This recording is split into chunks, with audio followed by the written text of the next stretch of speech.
So just got this CLS63 AMG in for pre-purchase inspection, and starting this one from inside the car because the service is overdue by 11,000 miles. So that's pretty good there. So I'm gonna check everything out under the hood and under the car and do a diagnostic test and see if there's any fault codes anywhere with it. So going over everything in the engine bay. First, I'll get these covers off so I can see everything.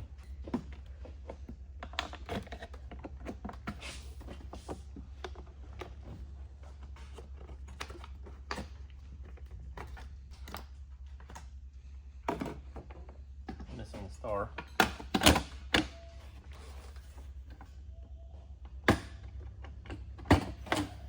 Just leaning over that just then, I smelled burning oil. So let's see. Coolant is a tiny bit low, if you can even consider that low. And the secondary coolant is good. Okay, so first of all, this is leaking a lot of oil from there. That's where I'm smelling it from. You can see here, see if you can see this side. Oh, these rip apart a lot. This one's good though. Okay, so this front timing cover, you can see down in there, it's leaking oil out on both sides pretty bad. This side as well. This side seems to be worse. You can get a good view of it right through there. And it's not just that greased up oil, like I can see puddles of liquid oil down like in little cavities along the front of the engine block there. Right above the turbo too, so it's dripping on the turbo. That's probably where it's burning off at because it's very hot.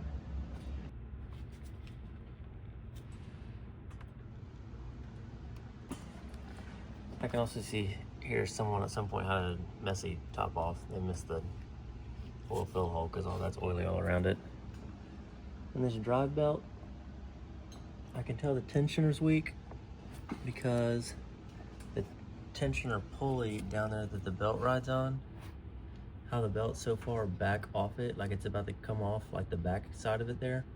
You can see how much it's not centered on it. Whenever these tensioners get weak, they sag in one direction or the other. So the belt rides off half of it.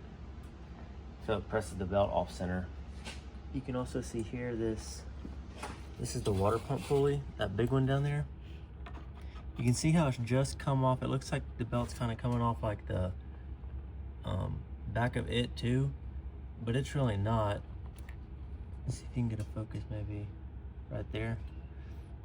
It might be hard to tell, but it's the same theory with that tensioner pulley, but this belt, of course, like the pulley doesn't move, or it's not supposed to, but it actually does. And this pulley in the water pump will eventually work itself all the way out and come out. So that's the telltale signs that the pulley's starting to get loose. But the pulley is attached to the rod that goes to the water pump, and that whole assembly will eventually come out of the front of the water pump. So you can tell there by like how much it's come out, because the belt stays in the same spot, but the pulley will work itself loose. So that's something to address at some point before it fails completely. I don't see any other leaks or anything up here. Okay, I'm going to pop off a couple of these connectors that go to the camshaft position sensors. It's a super common failure in these engines to have oil that leaks through these and gets into the wires, and then leaks all throughout the whole car's wiring harness. So just checking these for any oil residue. These are all completely dry. There's two on this side as well. That's got a little bit on it there. It's not dripping off or anything, but just rubbing across it, I can see on my thumb there's that oily smear on it.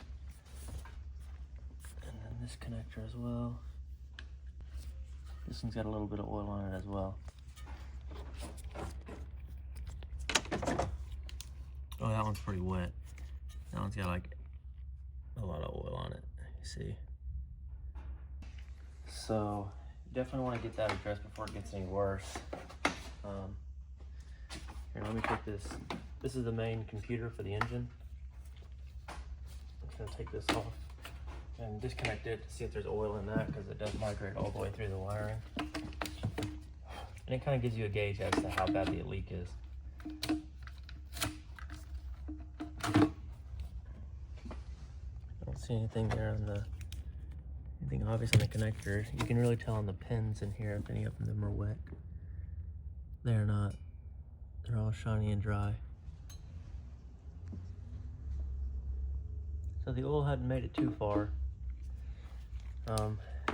With there just being a little bit of oil on one, and then having another one that's pretty saturated with oil, you might be able to just get away with just replacing the sensors to at least stop the oil from like any more oil leaking into the wires, because it gets into the wires themselves and seeps like through the copper strands and goes to all other components. Like as electricity flows, it pushes the oil one way or the other.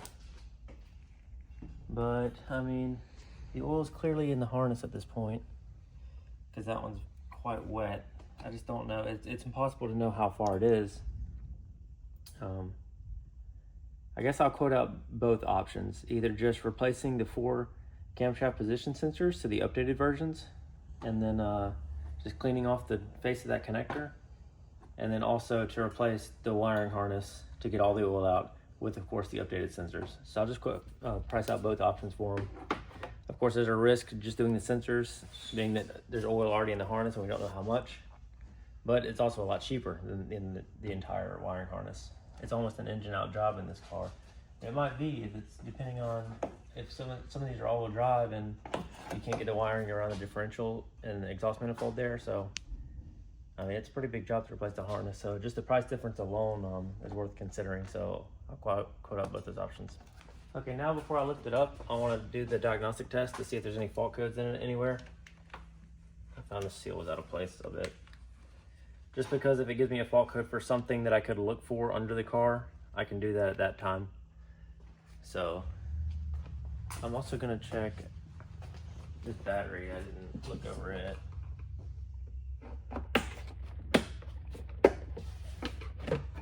Just to see what kind it is. It's a Mercedes battery, 2022. It's only 3 years old. Yeah, it's been replaced before. Obviously, it's a 2016 car.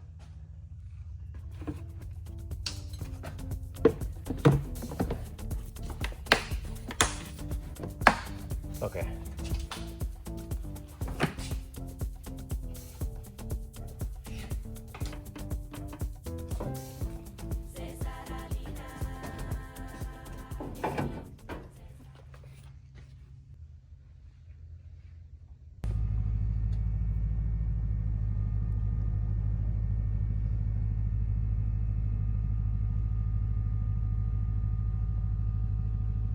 Okay, so the diagnostic test just got done.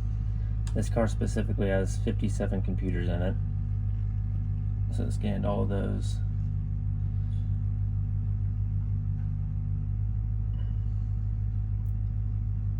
Communication issues in the transmission control unit. These aren't fault codes, but they're sort of like stored events that had happened at some point. Bunch of communication errors. I wonder if the battery went dead at some point and threw a bunch of these. Communication error. Nothing in the engine. Also stored. There's not a single current fault in the whole car, so all this will clear okay. So let's clear all these fault codes and make sure none of that stuff comes back. None of it was current at all. And whenever you have a stored code, like if something at some point, like if you were to disconnect something and then throw like an open circuit code, that will stay there for a million miles until you clear it out. So there's no telling how long this stuff has been here. Okay, so we just cleared all that. There's one code that came back. Overhead control. Oh yeah, the rear interior illumination has a malfunction as an open circuit. It's not really. I noticed there's a blue like light bulb that they put back there, probably like an LED replacement for the rear light over the seats. That's what that fault's good. So it's seeing a short circuit, which it's really not. It's just a different bulb type. I noticed that whenever I was inspecting the interior. So that's it. That's the only fault code in the entire car. You can see each segment here. green checks mean nothing at all, and there's one in there, and it's only for that light bulb. So no issues in here at all. 111,000 kilometers, which is about the mileage it's at, so that's accurate. Okay, so now to do the inspection under the car, see if there's anything mechanically bad under there that needs to be addressed.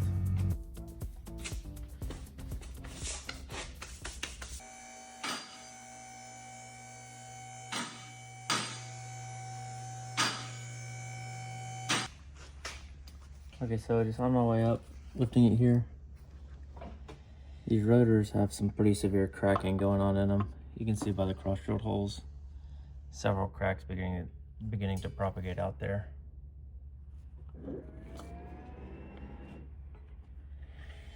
Several of those are pretty deep. I wonder if this is the second set of pads on the same rotor. Really, iron rotors can't handle a whole lot, honestly. And this cross-drilling stuff is just for looks. It was adopted over from like the 90s and stuff. And carbon ceramics have holes drilled for purpose, but not iron rotors. It just makes them weak and they'll crack like that if ever heavily used. That's missing. We're missing 1, 2, 3.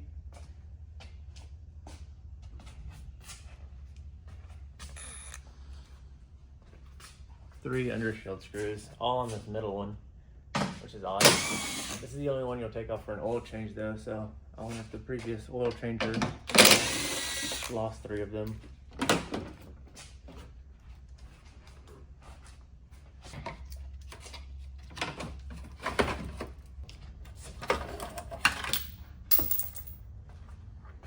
Nice.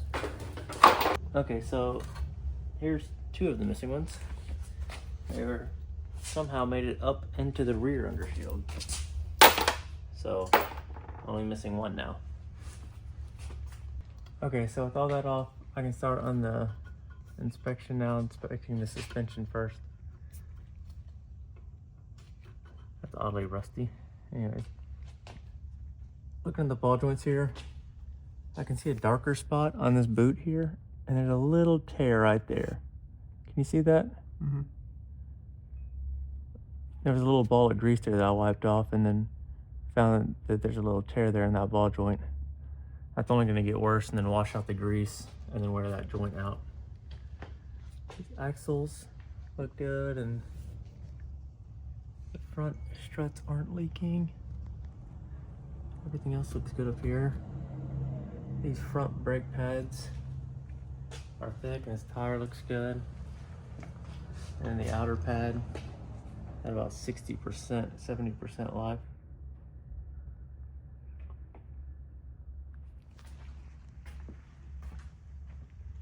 Coming over to the other side, don't see anything with this stuff. The strut, sway bar. And these axles also look fine. Inside brake pads on this one looks good. Still about 60-70%. Tire tread as well. And the outer pad, the same as the other side.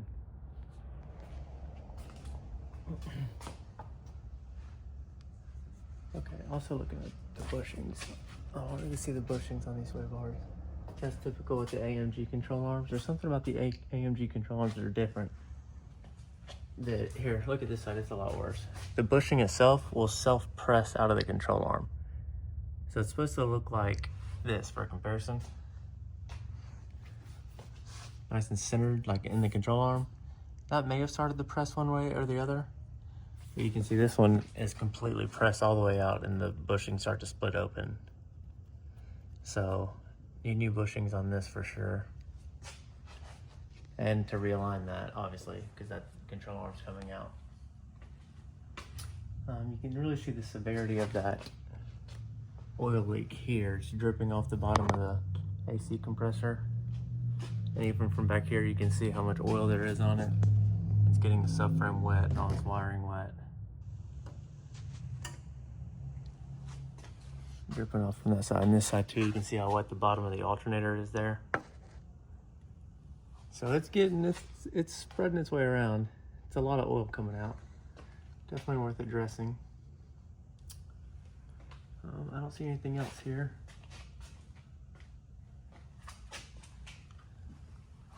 All the coolant hoses look good. Okay, moving further back on the drivetrain, we've got a front differential leak here. You can see all the oil coming out there where the front drive shaft meets the front differential. That's a pretty common leak on these. Even here behind like this bolt head, you can see like the liquid oil coming out of it. So it's a pretty active leak there. It's just an O-ring, but you have to take like this exhaust and the drive shaft and all that stuff out so that you can get the pinion out of this front differential to replace the O-ring around it. Looking further up the engine, I don't see anything too terrible at all. No leaks on the back of the engine. It's hard to tell because a lot of times those front timing covers can flow along the engine and drip off the back of it and leak onto the exhaust and stuff. Transmission looks fine. Looks like the transmission mount's been replaced at some point. They replaced the hardware with them because these are new nuts, so that's good to see.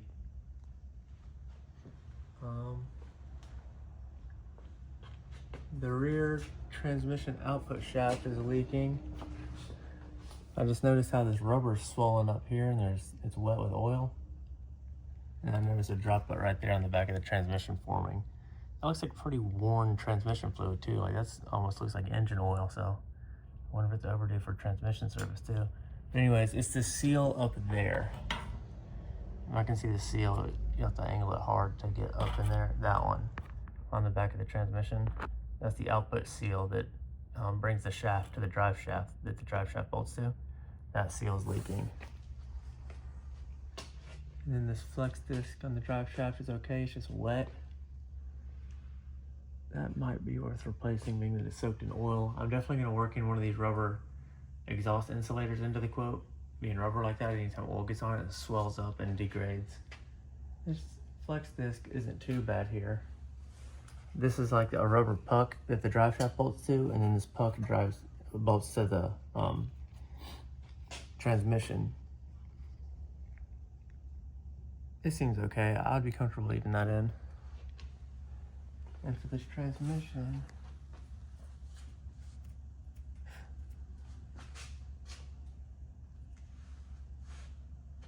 hold on, let me clean that drain plug off.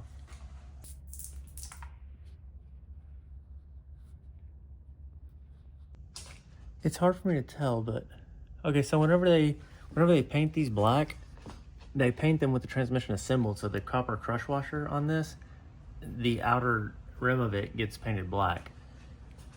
And that looks like it. There's a tiny rust ring around it, so it's hard to tell if that's the copper. I don't think it is though. I think that's the original crush washer, so this transmission's never been serviced. It's a 2016, so it's probably made in 2015. It's a 10-year-old car. I think the service interval on these are 5 years or 6 years maybe.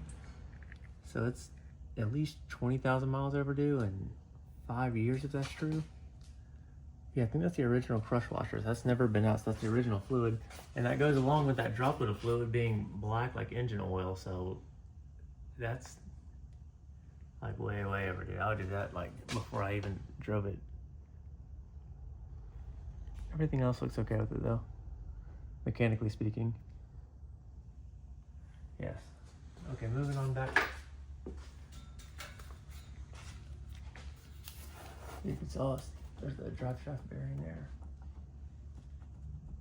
That feels good. And then the rear flex disc is more prone to cracking than the front one.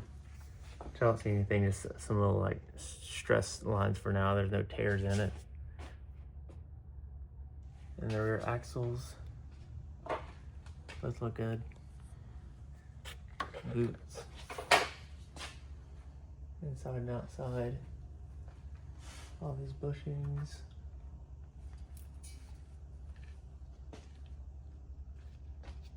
They all look good on every control arm.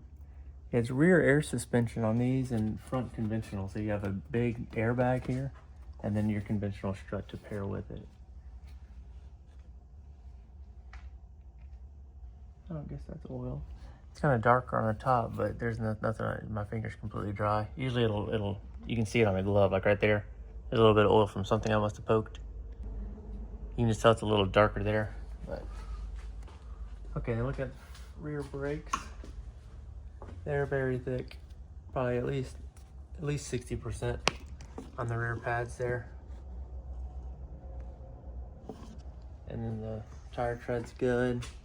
Outside pad is also good at probably 60 to 70% there.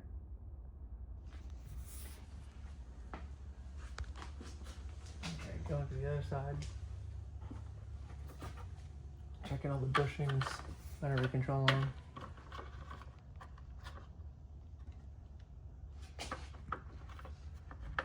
It seems loose, but it's clipped in everywhere. Yeah, it's all clipped in. Upper bushings. That one oddly has a tear in it. Here, I'll point that out. Usually the rear suspension on these never has really big issues, but there's a decent stress line in that. You see where the bushing seems to be splitting apart? I mean, I definitely wouldn't recommend changing that. It's just something I wanted to note. Let me see the other side closer. It's way less on that one. And it's not tearing by any means. And also the suspension is at its most stressed right now because the wheel's completely off the ground. So all these control arms are like at their stretched most point whenever the car's in the air. Let's see, looking over everything else here. Don't see any other issues. Rear inside pad looks good to match the other side. The rear tire is also very healthy. And then the rear outside pad is the same as the other. Okay, so all in all, that's why it's good to have a pre-purchase inspection done so that you don't have any surprises whenever you buy it and bring it in for your first inspection somewhere and see all these issues with it, just to know what you're going into. I'm not saying it's not worth it, it's just I don't know what the price is, I don't know anything about the deal, but a lot of times you won't know about that kind of stuff, especially if you don't take off all the shields and check it all out and know what you're looking for and everything. So I get all those prices together for him and get it sent to him and see what he wants to do about the purchase.